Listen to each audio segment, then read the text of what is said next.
ทางมูลนิธิปิลั่นโอวาทครับเสริมศักยภาพกำลังอส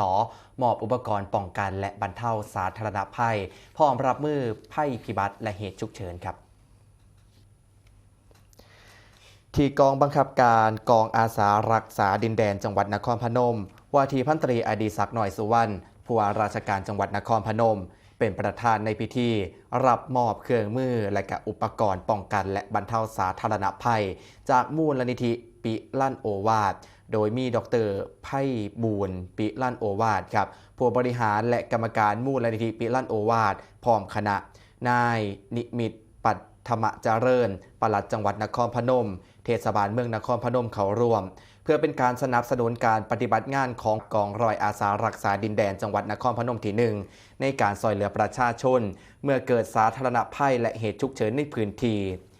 สำหรับอุปกรณ์ที่มูลนิธิปิลั่นโอวาทกับที่ได้มีการสนับสนุนในเทือนี้ประกอบไปด้วยเต็นท์ขนาดเล็กจำนวน30หลัง